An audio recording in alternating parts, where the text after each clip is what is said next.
Good evening, everyone. Uh, Today we are going to talk about something which is very important for all entrepreneurs, right?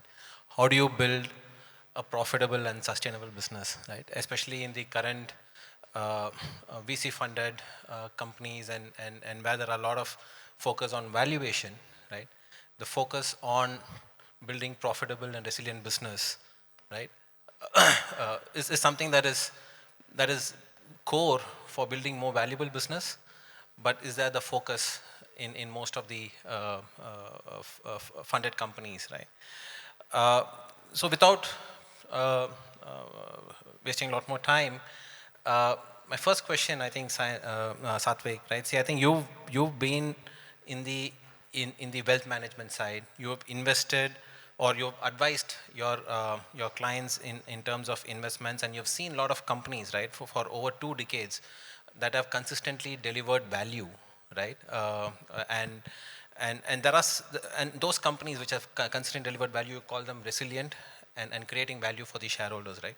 What are the core characteristics that you would see in these companies and that make them more resilient and also survive the test of time? So thanks, Karthik. It's a privilege to be here. So thanks for inviting me.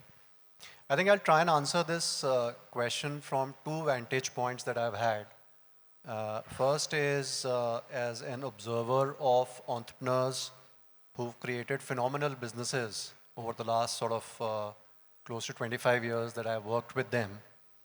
Then also as an advisor to clients who've been investing in a lot of these businesses that have created phenomenal shareholder wealth over a long period of time.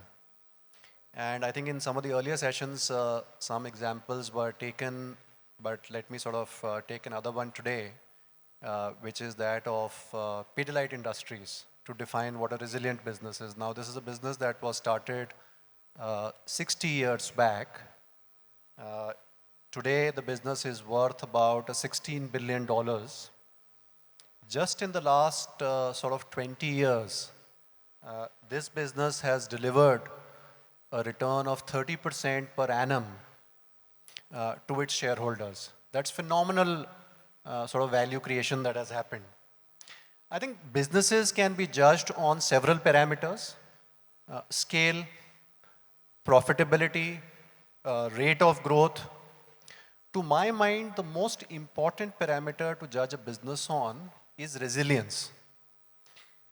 Now, resilient businesses create enormous shareholder wealth over a period of time. And conversely, which is what we should also think about, fragile businesses destroy shareholder wealth. So resilience is across two dimensions, in my opinion. There's internal resilience and there's external resilience. So when you look at internal resilience, you're looking at characteristics like a profitability, a business which generates free cash flow. That cash flow can be reinvested at a good return. External resilience is basically, again, across two parameters: a business that has a strong competitive moat, so it can fight against competitors which can disrupt it, and a business which is agile, which is nimble, and which is adaptable, which can survive against disruptive forces that may come from the macro environment. Best businesses are not just fragile, but if I have to borrow Taleb's words, they're actually anti-fragile. In periods of disruption, they actually thrive when their competition is actually withering away. Now, the most important characteristics which define what a business, if whether a business is resilient or not, are culture and leadership. At least that has been my observation.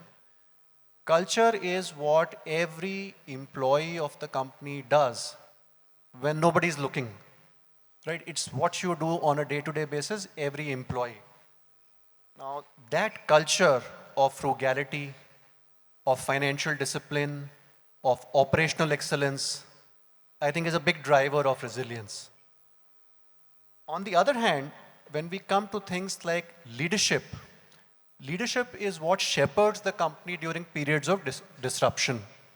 To my mind, the most important responsibility of a good leader is to make a business resilient. And I'll just mention one small point, which is, I think, a little under appreciated.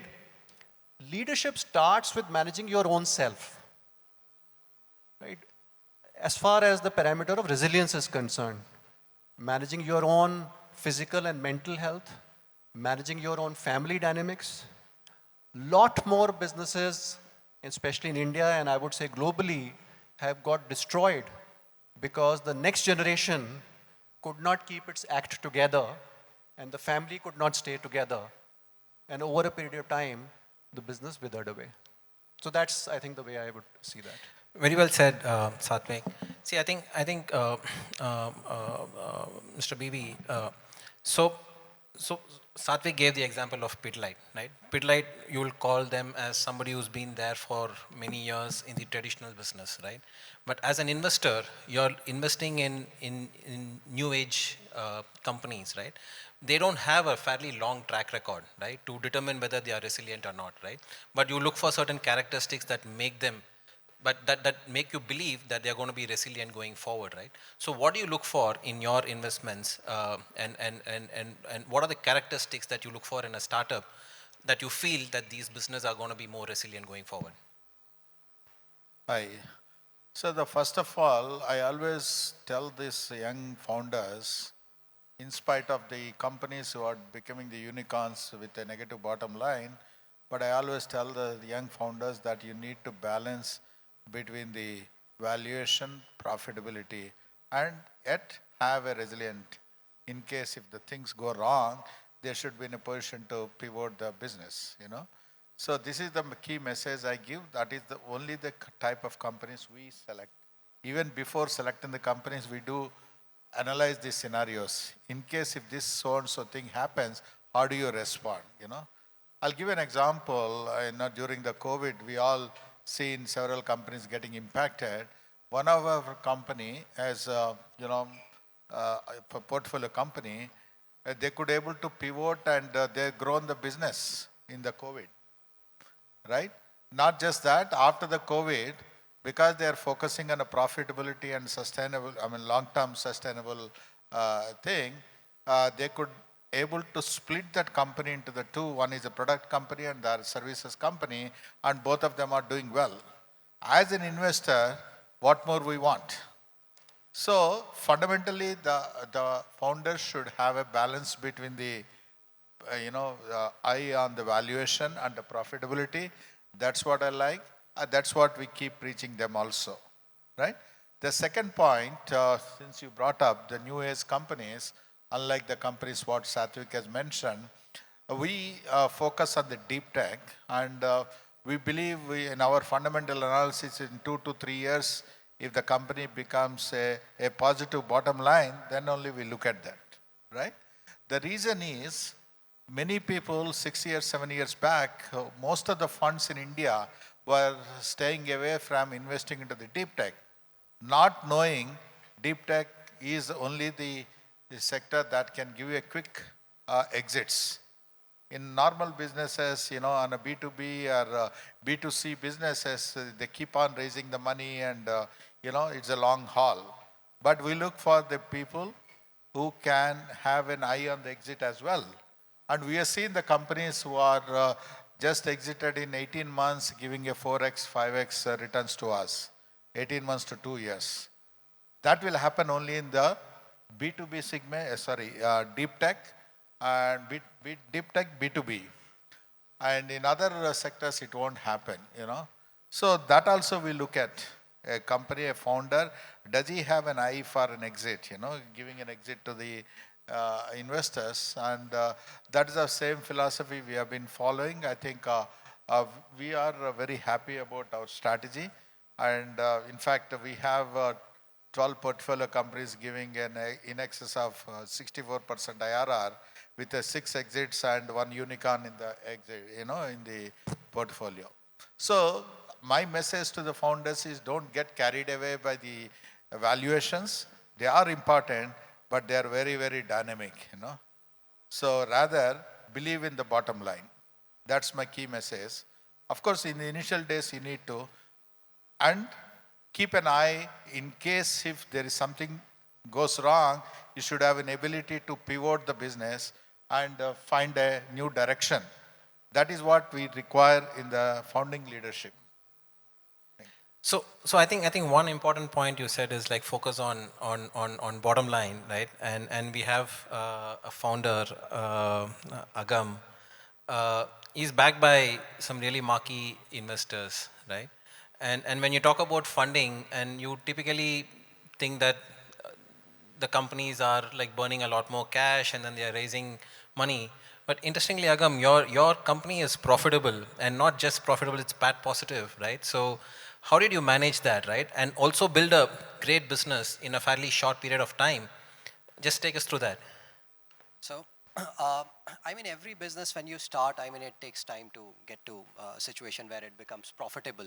I think even before we get there, to some of the points that you're asking, I think resilience comes from two things: staying alive and staying relevant. And I mean, if you are alive and relevant for a long period of time, for almost 8-10 years, then almost everybody who comes as part of Wave dies as Wave, and you still stay relevant. So those are things which are very critical, but they are elements of some of more fundamental things which actually enable those factors to happen. And the first thing that promoters or founders of the company have to be very certain about is, what is the game that you're going to play? And which is the segment that you're going to play in? And be very certain about what is your core competency. Businesses must always be built only on core competency, not on adjacencies. If you're not really great at something, and if you don't have a unique point of view or a unique approach to a certain solution or a product, you're most likely not going to make it there. And so that's number one. And then life, just like business, is a function of people and capital. So you need enough people and you need enough capital. And unless you have both those equations sorted, you're not there. You're not going to make it. And so as founders, it's founders' responsibility to look for people and look for capital and solve for both.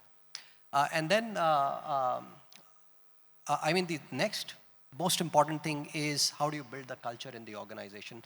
How do you build people who will do like really best efforts of their lives every single day they come to sort of work for? And that gets triggered by one singular thing, and that's purpose. It doesn't get triggered by the amount of stuffs you can make people available in your workplace or the salaries you can offer to them. I mean, in a lot of cases that we have seen, we hired talent which would ideally have never moved to India. But they decided to move to India because in interviews they would come and tell us, it's the first time that somebody's saying that we have to put India back on that trajectory. We have to work for the country. And so if there is a purpose, if there is a cause, people relate to it. And there is nothing more important than that purpose. And when that purpose happens, brotherhood happens across the company. I mean, what is a company but a group of people? And if this group of people can give their blood and sweat towards a cause, I mean, then magic will happen. And so setting those clarities in an organization, what is the real purpose? What are we all going to be driven by, whatsoever may come? And when there are tough situations, then that brotherhood, that's a very critical feeling that the organization needs to have. And all of these stems from, largely from how founders really perceive their businesses. And we, for that matter, were very clear in our very early days. We said we'll do a number of iterations around different models of business, and we'll see what succeeds, where is the product market fit, and then they will eventually go and launch. So we have number of sort of businesses within the agri stack and then other sort of stacks in biomaterial space and the healthcare space that we operate in. Now, all businesses, of course, cannot become profitable on day zero. So there is a journey that each business takes. So some of our businesses are profitable, some of our businesses are on way to get there. All businesses have a time, but our frame of mind is very clear. If a business doesn't make money or it doesn't show signs of profitability in a period of, let's say, an year or round about that, then I mean, as founders, you have to double click on why are we at all in that business. I mean, you're not in a business to burn money. You're in business to make money. Those are, I mean, fundamentals why you get in something in the first place. So I think if we just, as founders, do first principle thinking, very fundamental thinking, get in business to make money, do things which will really be transformative, where you have unique point of view, where you're building something which is completely differentiated or solves a very, very sort of core problem, then you are in for the long game. And stay there. I mean, to be a resilient company, I mean, we, for that matter, had 3 instances in our company because it was a bootstrapped company for almost 6 years.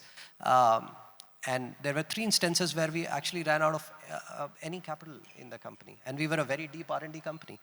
And then we went back to people. One time I went back to people and there were like 11 employees in the company back in the time. And very early days, we were like 3 years into the business. And just doing R&D, I went to them and said that there is no money.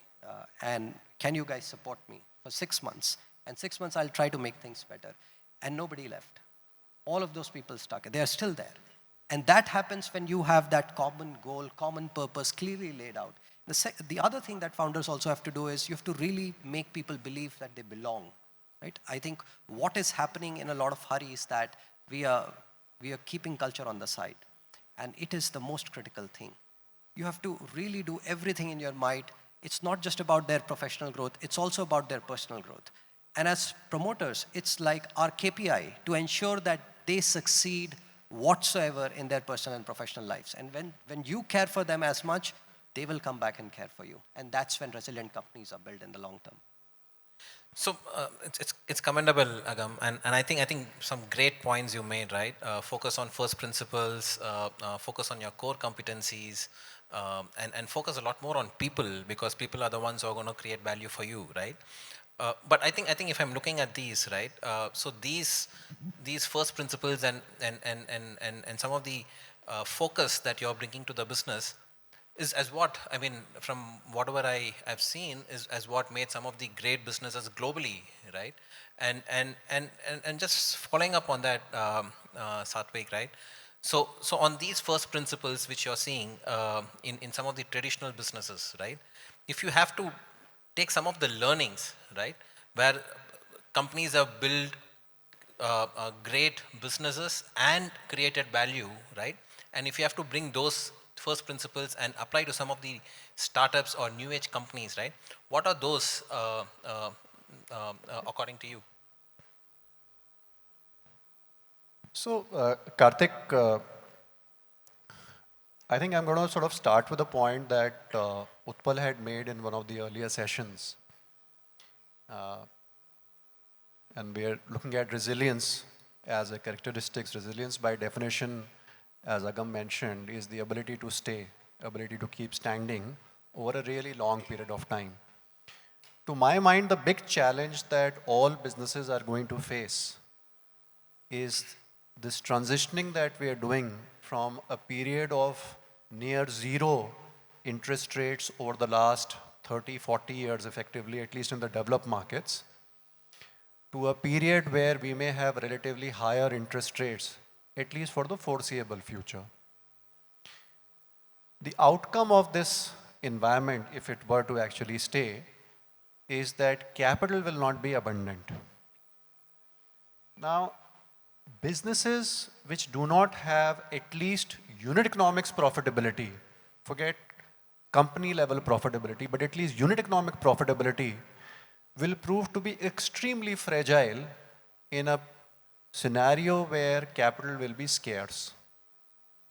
Now, I look at digitalization as a characteristic where there is no business which can remain away from digital transformation. Given this, I see no distinction between a traditional business and a new age business. I think digital transformation in of itself can be a source of great resilience for a business. Let's illustrate this with an example, and let's look at a space which is both extremely traditional but also extremely new age, which is the food space or the QSR space. You've obviously had businesses which have been serving food to people for thousands of years, and now you have businesses which are complete cloud kitchens, which have no physical presence, at least insofar as customer facing is concerned. And I'm going to take an example of a business that is run by a client of mine in the QSR space. It's a privately held company. This is a combination of a dine-in business and a delivery business. Now, COVID happened, and COVID basically disrupted all service businesses which required physical contact.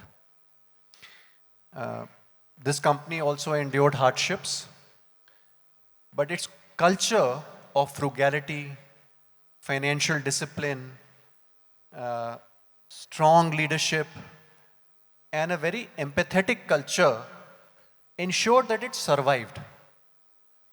Now, the company has been going through digital transformation for a period of time, from back to front.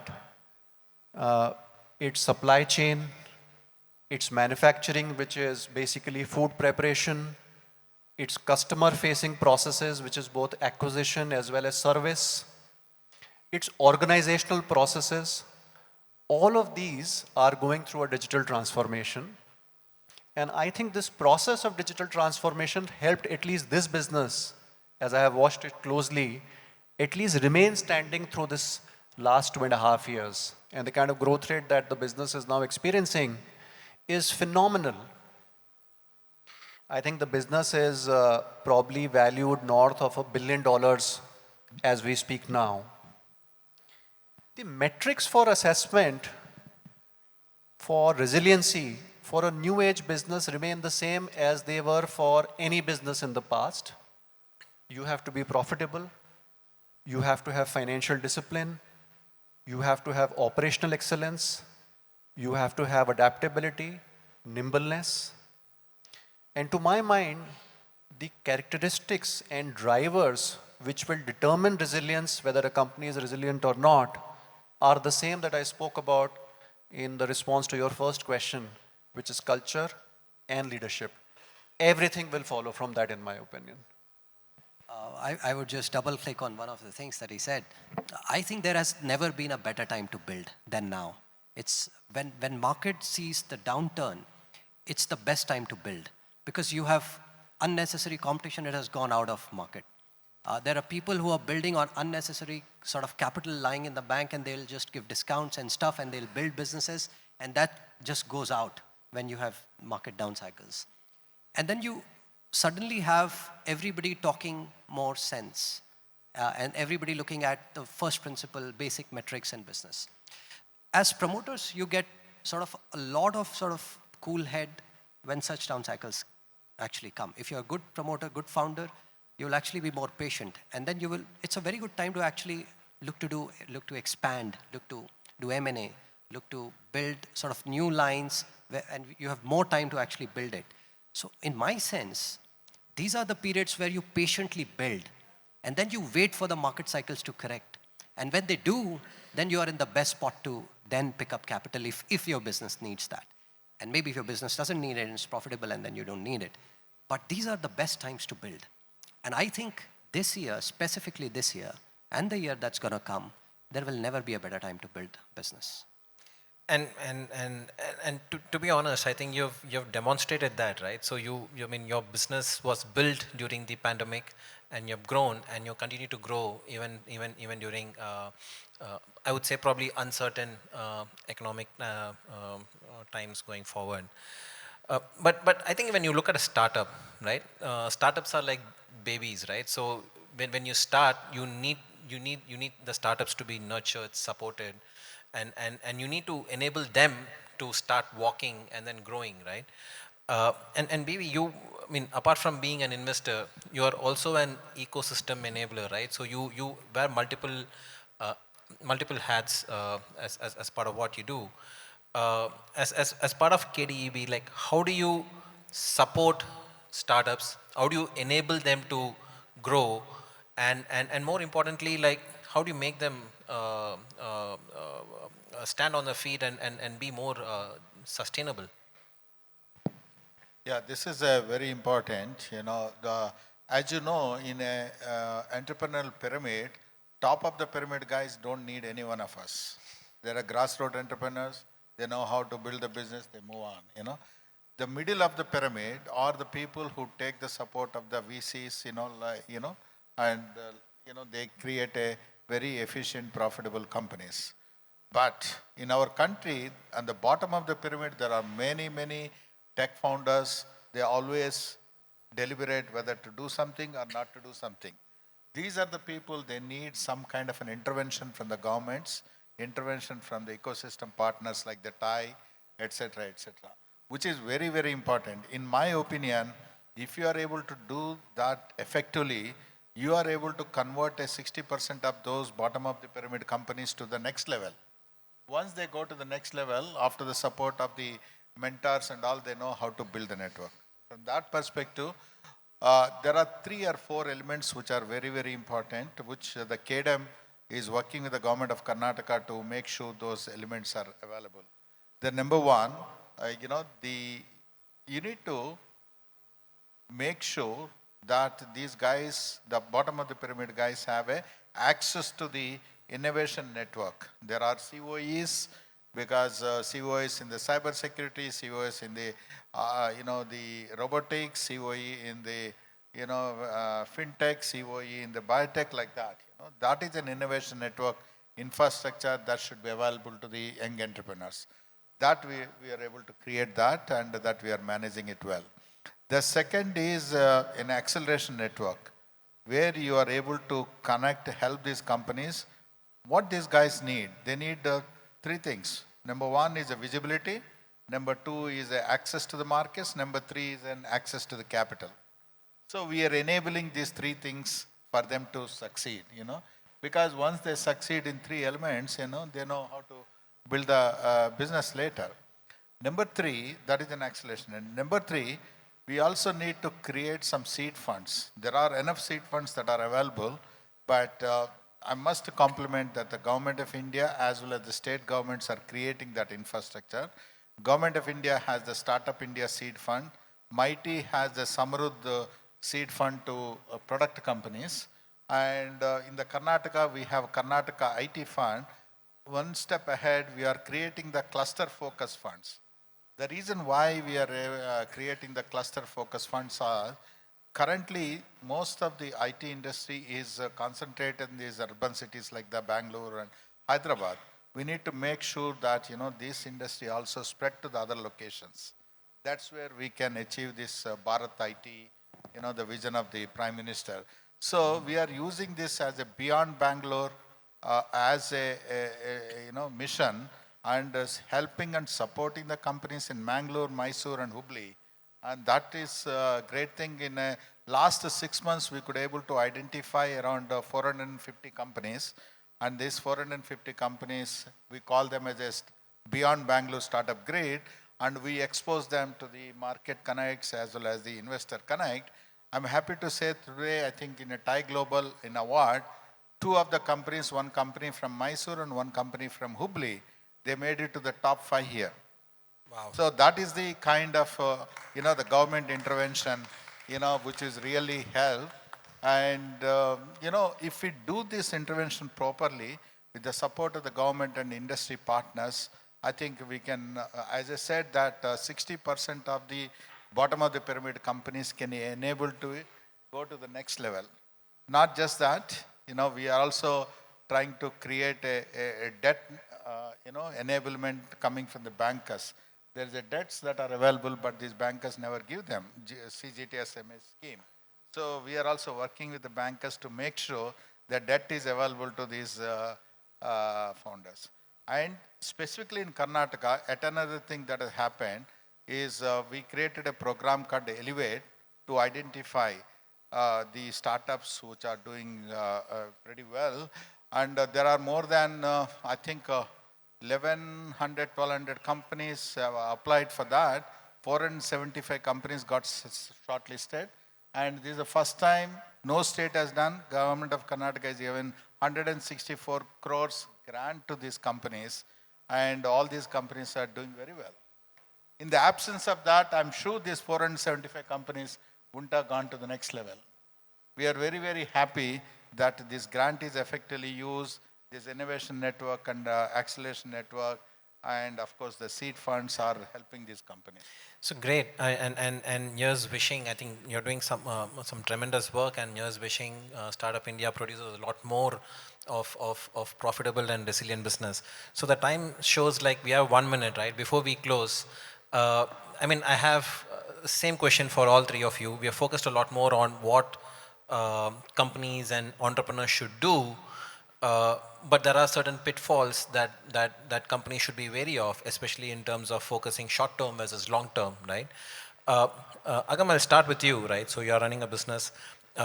What are those pitfalls that an entrepreneur should be wary of in terms of building a long-term sustainable business? See, as founders, we always know what is not working.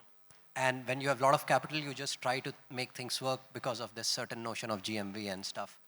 And as founders, one thing we should definitely do, and everybody must do not do what you think is not working.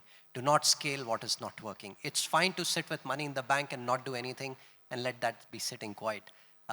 Because when time will come, you will run out of cash and you'll not be able to execute. So do not do what's not to be done. You know it better than anybody else as founder.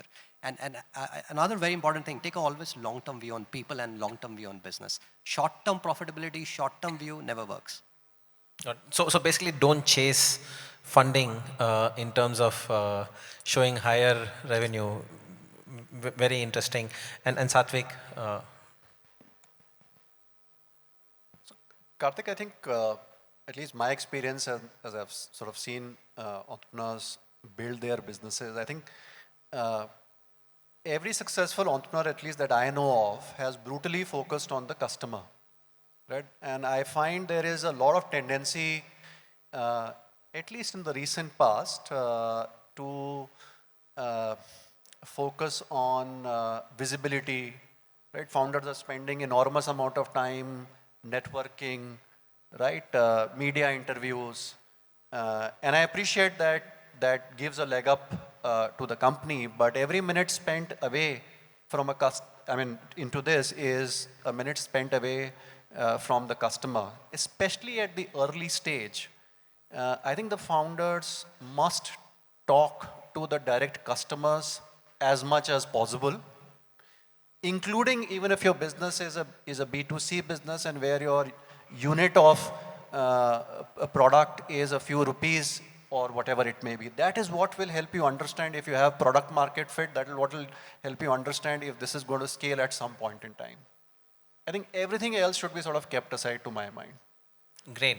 I think the focus on customers and understanding the pulse of the customer enables you to come up with some really great products. So maybe from your side. Yeah, I think my view, I just see that I have only experience of the deep tech, techie entrepreneur companies. And many times we keep seeing this, some of the people, even though whatever that inputs that the mentors and other people give that, they don't take them.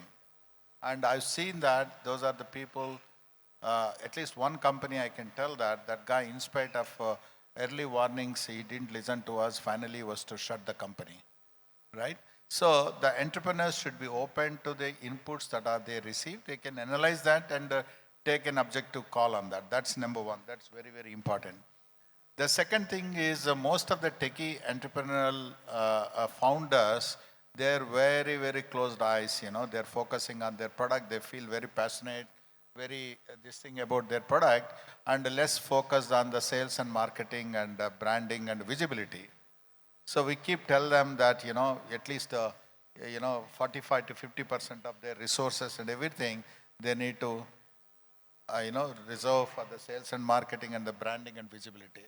Unless they do that, they can't make it. They cannot be just sitting in a cocoon and saying that that is the whole world. That's what we find the challenges of the techie entrepreneurs. But as a overall, I think the tech entrepreneurs in India are doing very well. And I go with Agam. This is the right time for the people to experiment anything, and the investors are ready to support you. And the next 1 decade is going to be the decade for the country. So thank you, Bibi. This has been a very insightful session, and I think a lot of learnings, and hope some of the entrepreneurs in the audience also learn something new out of this session. And thank you all for taking some time out from a very busy schedule. And thank you. Thank you, Karthik.